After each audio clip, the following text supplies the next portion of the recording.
Coming up on Mountain News this morning, police investigate a wrong-way crash that ended the lives of 3 people here in our region.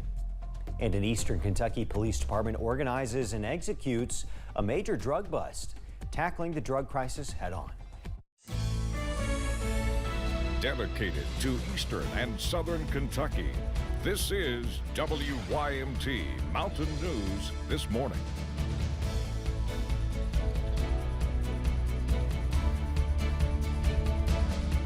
Good morning, I'm Keaton Hall. The time is 6:33. Let's toss it over to Cameron Arrett for a check of our weather. It's a soggy start to Wednesday, Keaton, but what's new? I mean, it's been soggy for the past couple of days. Well, you told me earlier you were going outside yesterday during that storm, or you was outside venturing out in that storm. How was that? It was very rainy. It was, yeah, it's a good way to put it. Yeah. Just the brief bouts of intense rain. Yeah, and that's really the issue we have today and really for the rest of the week. That rain is pretty intense when it falls. We could see rain rates up to 1 inch to 2 inches per hour, and that can cause some issues pretty quickly. Let's take a look this morning over in I-64 at Moorhead in Rowan County. A beautiful sunrise here over this portion of the state. Up on temperature map, we are in the lower 70s this morning. 74 in Jackson, 71 in Manchester, 75 for London and Somerset, 77. A very toasty start to your day. And up on Pinpoint Doppler, we are tracking a few showers and storms this morning. The heaviest on the board over southern Pike County near Dorton, just to the south of downtown Pikeville. If you're traveling along Highway 23 or Highway 460 this morning, be sure to give yourself plenty of time because it is going to be a rough go as some very heavy rainfall is falling. Also, just to the north of the Hal Rogers Parkway over northeastern Clay County, portions of Breathitt County, Perry County there, getting in on some heavier rainfall as well. More showers and storms are likely throughout the day, and that is why we are in a severe weather alert day, because more showers are likely, and that could lead to some high water in spots. I have that full forecast coming up in just a little bit. Keith? It's starting to fade there at the end. I heard it. You got through most of it. Thanks, Cameron. Well, 3 people are dead after a crash that police say was caused by a man driving the wrong way on the interstate. Excuse me. Deputies in Laurel County say a California man was driving north in the southbound lanes near London when he crashed into another car. Deshaun Love, Kevin Krigler, and Aaliyah Dukes are all from the Chicago area, and all of them were killed. Police say 21-year-old Joshua Poor of Clovis, California, was driving the wrong way, and he's being treated for serious but non-life-threatening injuries at UK Hospital. These are one of the most catastrophic traffic crashes that you can experience because, number one, you have the interstate speeds, and number two, you have drivers that are headed in a direction and they're not expecting traffic to be coming toward them. Right now, it's not clear why Poor was in the area or what led to the crash. Police say charges are currently pending against him. One person is dead following a crash on the Cumberland Parkway in Pulaski County yesterday. Kentucky State Police troopers say around 2 p.m. yesterday, they were called to a 3-car crash between Somerset and Nancy. Michael A. Fillmore of California was killed after losing control of his car and hitting another car driven by Roy Nicholas of Nancy. A Freightliner was also involved in the crash. Everyone else involved escaped with minor injuries. An autopsy is scheduled for Fillmore in Frankfort at the state medical examiner's office. The crash remains under investigation. John Stacy, the man charged with murder and assault for a series of incidents in Pulaski County, is expected to be in court today. Police say Stacy assaulted a woman and held her against her will before shooting and killing someone on Paradise Lake Drive. He's charged with murder, attempted murder, burglary, assault, and kidnapping. He's expected in court at 1:30 this afternoon. Officers with the Pikeville Police Department spent the day Tuesday working out an investigation months in the making, filling cells in the Pike County Detention Center in an effort to find answers to a problem they feel is most pressing. WYMT's Buddy Forbes was there for the roundup. Hitting the streets Police Department to clean them up. Probably fentanyl cut with something. We're trying to get to the bottom of it, and the bottom of it is the drug trafficking and the drug possession. We're not out here looking for the people that's walking around with it in their pocket. We're looking for the ones selling it. The Pikeville Police Department organized a roundup Tuesday seeking 21 suspected drug dealers. Acting on 28 sealed indictments, to target those they believe to be responsible for the meth, fentanyl, and heroin spreading through the area. It should put the people that's out there dealing drugs on notice that, you know, we do know who they are. We're not going to overlook it. We will pursue them relentlessly. With 4 teams of officers and EMTs divided around the county, and the recent officer shootings in Allen still fresh on their mind. It definitely makes you take safety and your awareness of your surroundings into consideration a lot more. Saying they continue to put it all on the line because of all of those who died doing the same.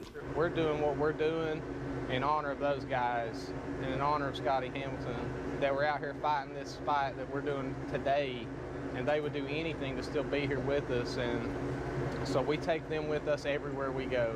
Everything we do is in honor of them. Taking on a foe that has hit the region hard. It doesn't end today. We'll pick right up where we left off.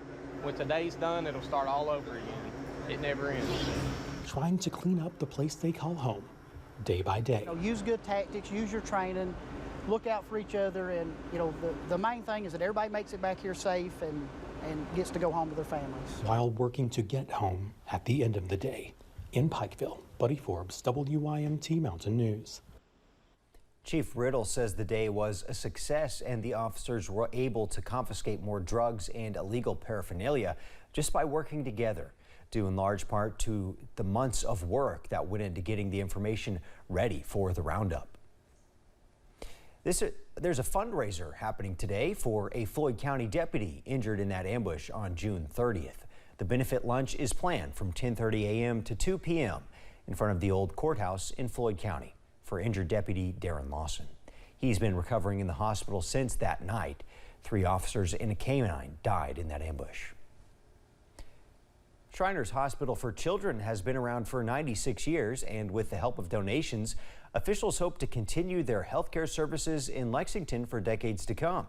Hillbilly Christmas in July raises money through community engagement and an annual bike ride. And it's all for the children at Shriners Hospital.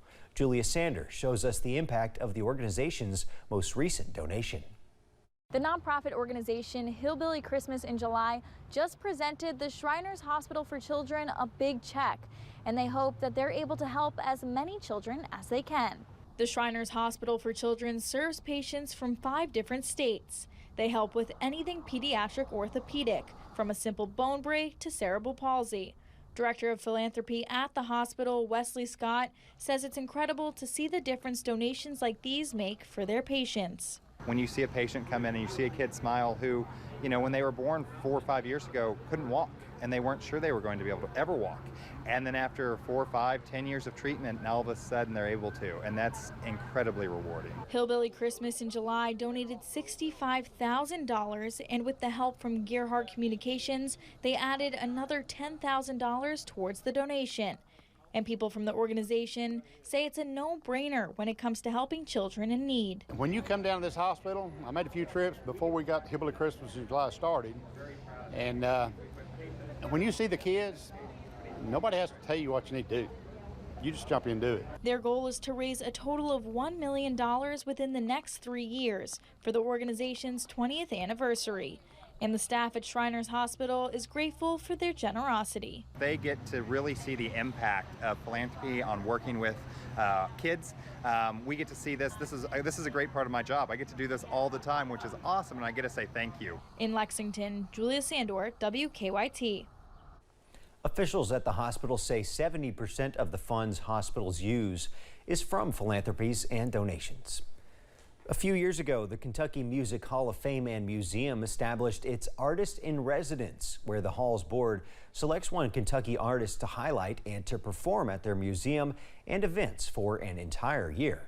This year, the board selected Corbin native and country singer/songwriter Sydney Adams. Adams will have the opportunity to perform at the Kentucky Music Hall of Fame and Museum in Rockcastle County each month, and will even get to perform My Old Kentucky Home at its induction ceremony this October.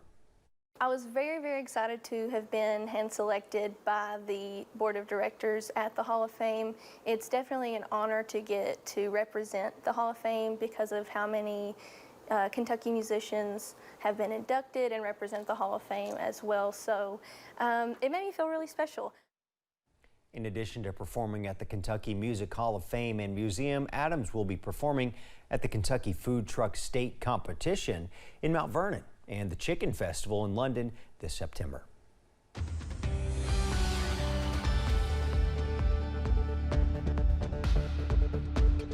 More showers and storms are likely across the mountains on your Wednesday. Here is a live look outside the front door at WYMT. We had some showers earlier this morning, some heavier rainfall over portions of Perry County.